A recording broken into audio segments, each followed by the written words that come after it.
everyone, so I just wanted to show you guys how to do a zigzag elastic in the seam allowance. I know in my other video it was kind of crazy, my kids are going everywhere, so I'm hoping that I can get through this without any kind of nonsense going on. They're already bumping the desk. Okay, let me just get to going. Alright, so this is the Happy Hippos Flexfit pattern that I'm using. I'm going to be sewing on the shiny side of my PU, also where your snaps are. The other side is the athletic wicking jersey. I have not trimmed anything because it makes it easier to attach your elastic to your diaper in the seam allowance. And I'm using a 3/8 inch elastic, braided poly braid elastic. Alright, so this line right here, my lines are already marked with a ballpoint pen, okay? You want to put your foot down where you're going to be sewing, but see the needle isn't on, see where the needle is right there? See my mark is right here, my needle is right here. So why you do that is you want to attach the elastic first without pulling it, and then from one point to one point, then you want to kind of pull gently, and I'll show you a good way to measure that. So you want to put your elastic at one point right here, and then all the way down to the other point here. So basically what you're going to be doing is taking it all the way out like that. I know you can't really see, but you're going to fold it in half, and that's going to tell you how much elastic about you should have. So you want to match up the part that you've marked on your elastic. So I'm using black elastic, so that wasn't really smart for this video, but I have what is it, Taylor's chalk, and I just mark it like that. So you just want that if you don't not really good at measuring by hand, that's a really good trick to do, is just kind of hold the elastic in place, move the elastic down to the other point to measure how much of the length is, and then move it back up like that, and then you want to mark that middle point on that side of the elastic, so you can see as you're going, so you can kind of match up that mark to that point that you're going to. Okay, so what I'm going to do is, I already told you I'm going to be doing at the longest, at the the widest width and the shortest length. You don't want to go over your line that you made, so you just want to put your line right, align it up no further than the needle's going to move. It's going to move from side to side. You don't want it going over at all. So you can just kind of move it up a little bit like that. Doesn't need to be perfect. You just want to make sure that your elastic is in that little window right there, that little opening, because it's going to go. I'll show you anyway. Just want to. I always put my needle down and by hand. I don't know if you guys do that, but I do. So this is what happens. Let me see if I can. Yeah, this is going to show. Okay, so it's going from one side to the other. It's not moving the diaper. So when they say to tack it down, that's where you tack it down, okay? And then go back up to your screen, move it back down to the recommended 5 width, and go up to all the way up to the 4, which is the longest, which is the longest length. Here, honey, here. Here, baby. Here, play with that. Go over there. Thank you. Okay. So I already know what my elastic is supposed to look like because I've done like 7 of these diapers so far, and I already know that you need to see a little bit of the diaper on each side. So that's what you kind of want to have right there. You don't want to pull it too tight because then you're gonna have to like mess with it too much.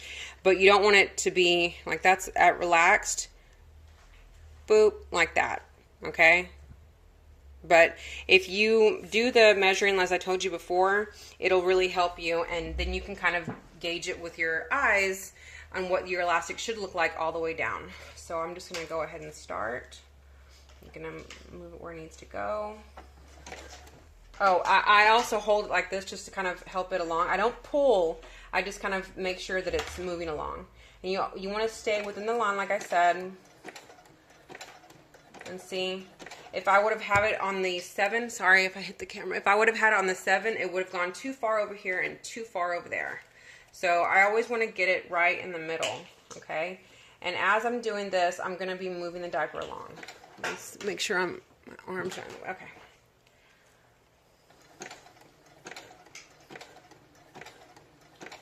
So I'm coming to a turn. Make sure the needle is in the down position.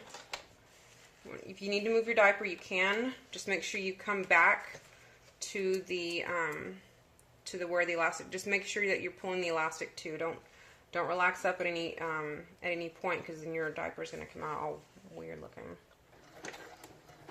Just make sure you're having it.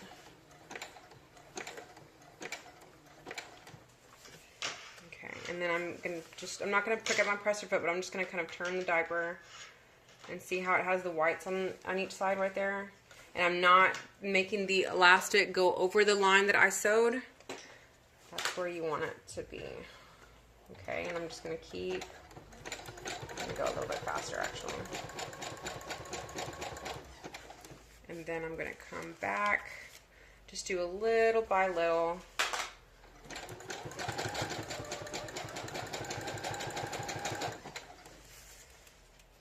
Sorry if my elbow keeps hitting the tripod. I'm just trying to. And see my elastic. I did that on purpose. So my elastic's coming over here. All I gotta do is stop, readjust, come over there, so that you can see that line. But you don't want the elastic to go over there. And you don't want to sew over that line. Okay, you're just getting in the seam allowance like that.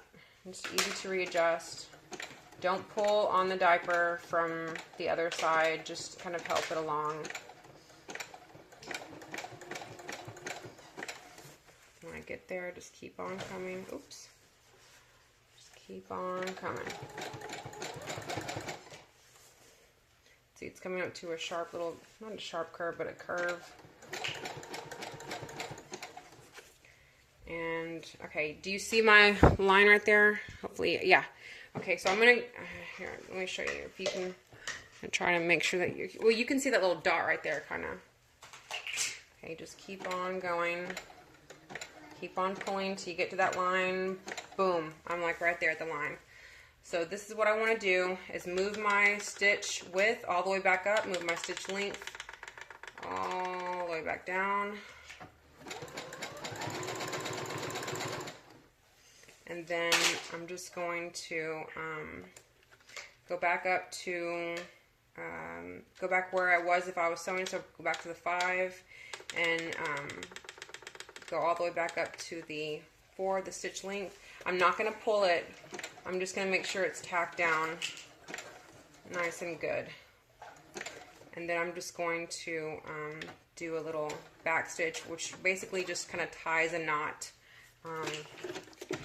in your fabric and your elastic. Just keep that there. So let me cut this off right here. Make sure you guys can see. Oop, right there. La, la, la. Okay, and that is what it should look like. See those pretty ruffles? Isn't that pretty? So that's what it should look like. It shouldn't be too tight. It should be able to, let me see if I can zoom out while I'm filming. Hold on one second. Yep. Okay. You can see I have issues with back stitching. So, yeah, that's just what I do. It should look like that. Not too crazy, not too tight, not too relaxed, but you should be able to move it like that. Isn't that pretty? Okay, I'm just going to go ahead and turn it inside out so you can see what it looks like. One second. Maybe I can push pause.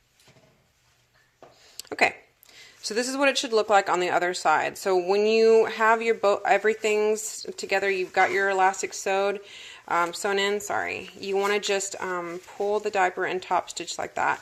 You want to make sure that the athletic wicking jersey does not come over, because that can lead to wicking. So you want to kind of just make sure that it's even when you sew it, or even since it's stitched in there. And I actually cut my diaper inners a little bit smaller than my outer. And so you're just going to top stitch around there, but you just want to kind of gently pull and make sure your fabric is laying flat. I wouldn't use clips along the elastic marks, but maybe on the other side, like the wings and the belly area. When you're sewing, you want it to look like that. Okay, but I found with doing this way, you really want to pay attention to like the other parts of the diaper when you are top stitching, because the elastic is already sewn in, it has a tendency to pull at the inside of the fabric a little bit, and you can miss points. So I've stitched a diaper and it was like that. You know what I mean? Like the inner and the outer weren't equal. So you want to make sure that it is lined up perfectly on the rest of the diaper when you're top stitching. Okay. But anyway, that's how I do the elastic. For the tummy part, for the tummy elastic, let me just show you guys real quick. Okay, so for the tummy elastic, you want to do the same thing, but you don't want, see how this is smaller? You're not going to need the needle to go from like all the way over here and all the way over there. You're just going to need to do it a little bit smaller. So for the recommended ones, for the recommended width on the leg and the back, sewing the elastic down, you want it at this, you know, at the 5. You want it, and the stitch length at the 4. For the tummy, you want to do it the stitch width at the 4 and the stitch length at the 2, and that will give you a really good result with your tummy elastic. I should have had a diaper so I could show y'all what it looks like, but actually, okay, so after you case the elastics, like after you're going around top stitching, this is what it's going to look like. Very pretty, but see the inside is a little bit down, so that'll help with wicking and leaks and everything like that. So that's what it's going to look like. It's very pretty, very ruffled, not too tight, not crazy, lots of springy action going on in there. These are actually rolled elastics that I did, so I'm not even going to, they're not perfect, so it's not even. And then the tummy elastic, this is what it looks like after you get done. So this is the tummy elastic. You don't want a whole lot of springy action going on because you don't want it too tight around there, the little bellies. But this is what it looks like after it's top stitched on the back. So, on the tummy. And then this is the back. Alright, you guys, I hope you have gotten something from this video. If you have any questions, please let me know. My name is Catherine Estrada. I'm the owner and seamstress behind Duke and Duquette, and I would love to answer any questions that you may have. Thanks, guys.